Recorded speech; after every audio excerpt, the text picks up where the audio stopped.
Assalamualaikum warahmatullahi wabarakatuh. Perkenalkan kami dari kelompok 3, kelas komunikasi antar pribadi R05. Kami ingin mempresentasikan hasil kerja kami untuk UTS dengan judul Komunikasi Antar Pribadi di Dalam Keluarga. Sebelum itu, perkenankan kami untuk memperkenalkan diri. Nama saya Aziza Fauzia Arif. Nama saya Fauzia Cipta Akilah Pardi. Nama saya Firda Melinda. Nama saya Salda Rifia Zahra. Nama saya Mida Rahman. Nama saya Randu Triarini. Nama saya Zahra Atala.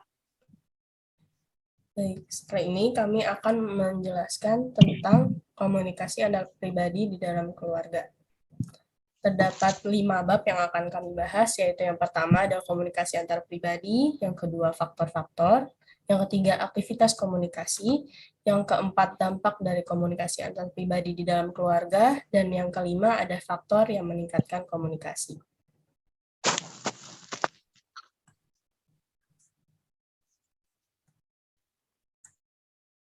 Kali ini saya akan menjelaskan tentang latar belakang dari hasil tugas yang kami buat, yaitu komunikasi merupakan sebuah proses interaksi antara dua orang atau lebih.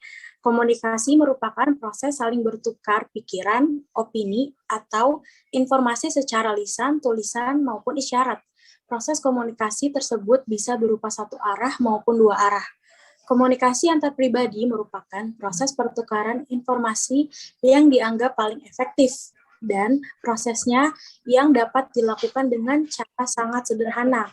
Selain efektif, komunikasi antar pribadi merupakan proses pertukaran informasi yang dianggap penting dan menjadi keharusan bagi setiap insan, baik di dalam organisasi formal maupun non-formal, serta dalam lingkungan keluarga yang akan dibahas dalam makalah kali ini, yang akan membahas tentang komunikasi antar pribadi dalam keluarga. Terima kasih.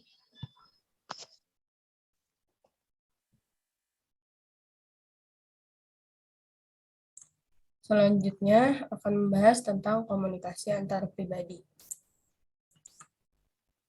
Menurut Joseph A. De Vito, komunikasi antar pribadi didefinisikan sebagai proses penyampaian dan penerimaan pesan-pesan antara dua orang atau dalam sekelompok kecil orang yang memiliki beberapa efek dan beberapa umpan balik yang langsung.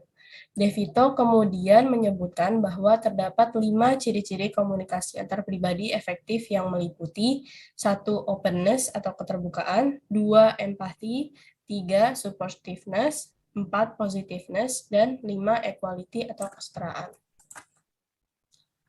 Jika dilihat dari ciri-ciri yang sudah disebutkan, dapat diartikan bahwa komunikasi antar pribadi yang baik dilakukan oleh orang-orang yang mau memahami satu sama lain, sehingga pesan dari orang-orang yang terlibat dalam komunikasi tersebut dapat tersampaikan dan diterima dengan baik oleh satu sama lain.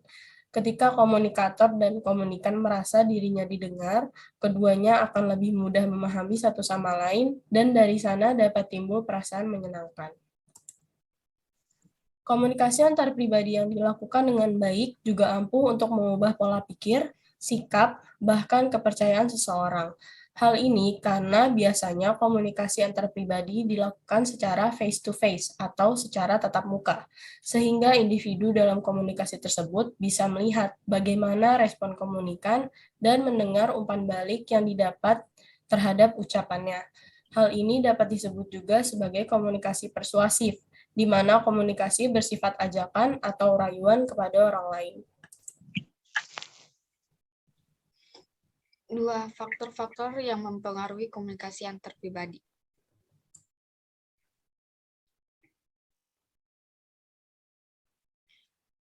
Menurut Lunandi, ada 6 faktor yang mempengaruhi komunikasi interpersonal, yaitu 1. Citra diri atau self-image. Citra diri menentukan ekspresi dan persepsi. 2. Citra pihak atau the image of others, yaitu orang yang diajak berkomunikasi mempunyai gambaran khas bagi dirinya. 3. Lingkungan fisik. yaitu tingkah laku manusia berbeda dari satu tempat ke tempat lainnya. 4. Lingkungan sosial, yaitu fisik dan sosial mempengaruhi tingkah laku komunikasi. 5. Kondisi fisik mempunyai pengaruh terhadap komunikasi yang sedang sakit kurang cermat dalam memilih kata-kata. 6. Bahasa tubuh, yaitu medium komunikasi yang kadang sangat efektif, kadang pula sangat samar.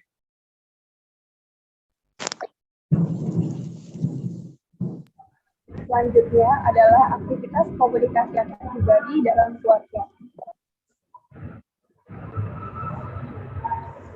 Pola komunikasi antar pribadi dalam keluarga guna terbentuknya keluarga yang harmonis, yaitu dengan cara pertama, saling terbuka.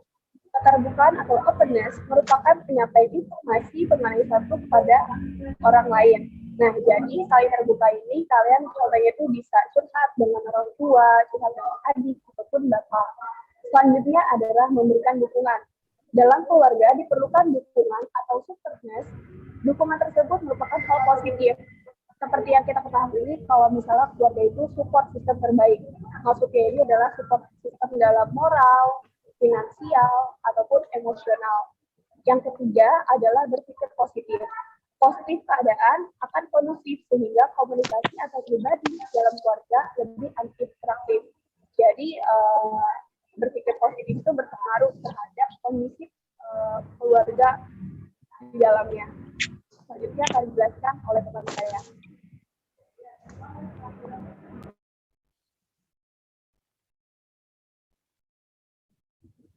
Empat, yaitu dampak dari komunikasi antar pribadi terhadap keluarga.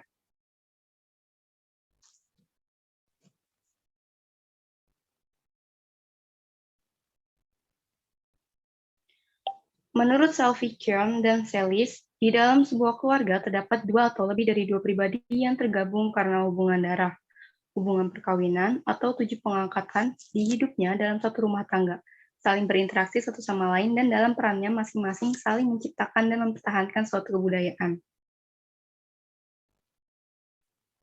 Dengan adanya komunikasi antar pribadi ini akan memberikan dampak terhadap keluarga itu sendiri.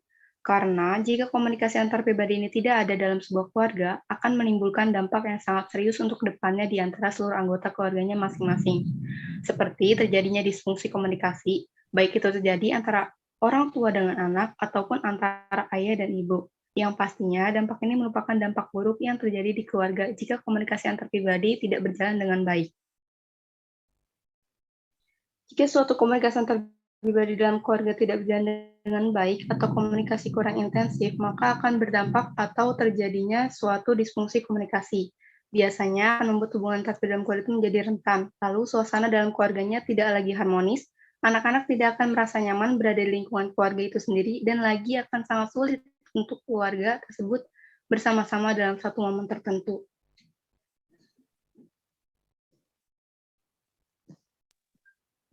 5. Faktor yang meningkatkan komunikasi antar pribadi dalam keluarga. Dalam konteks kehidupan keluarga, si anggota keluarga memiliki peran yang sangat penting dalam mempertahankan keharmonisan keluarga yang memang tidak semudah apa yang kita pikirkan, akan tetapi perlu adanya kemampuan untuk mengendalikan faktor-faktor yang mendorong seseorang untuk melakukan tindakan, misalnya faktor situasi sosial, faktor nilai sosial budaya, faktor tujuan dari masing-masing anggota keluarga, dan faktor kedudukan. Berikut ini adalah faktor yang dapat mendorong peningkatan komunikasi antar pribadi yang ada di dalam hubungan keluarga. 1. Adanya keterbukaan dalam interaksi keluarga, di mana sifat terbuka ini adalah mengerti setiap hal komunikasi, menerima serta memberikan nasihat kepada orang sekitar, terutama dalam lingkup keluarga. Baik anak maupun orang tua harus saling memiliki keterbukaan agar tidak ada sikap yang tidak disukai dan merasa paling tidak mengerti di dalam hubungan keluarga. Yang kedua, selalu bersikap positif dalam berkomunikasi, di mana dalam berkeluarga semuanya kegiatan positif yang dilaksanakan merupakan suatu yang menjadi dinding kokoh dalam keluarga. Seperti halnya senantiasa mengingatkan kebaikan kepada keluarga, baik menghormati orang tua, mematuhi aturan yang dibuat oleh keluarga. Selanjutnya adalah memahami dan menyelaraskan perbedaan pendapat dalam keluarga, di mana perbedaan pendapat adalah hal yang lumrah. Perbedaan pendapat juga merupakan suatu hal yang wajar karena semua pemikiran akan bercampur dengan pembahasan yang sedang dibincangkan. Selanjutnya adalah menerima kritikan dalam berkomunikasi di dalam keluarga, di mana kritikan tidak pernah terlepas terlebih jika komunikasi dan berinteraksi dengan orang terutama di dalam hubungan keluarga itu sendiri. Maka dari itu sama halnya kita harus bisa menerima kritikan yang diberikan dari seseorang ke kita, termasuk dari keluarga kita sendiri. Yang selanjutnya adalah saling mendukung antar keluarga, di mana setiap anggota keluarga harus bekerja saling mendukung satu sama lainnya.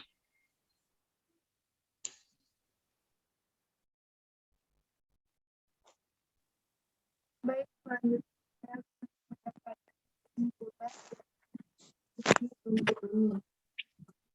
komunikasi dalam sebuah keluarga memegang peran yang sangat penting karena dalam sebuah keluarga keharmonisan keluarga tersebut ditentukan oleh lancar terjadinya komunikasi dalam keluarga.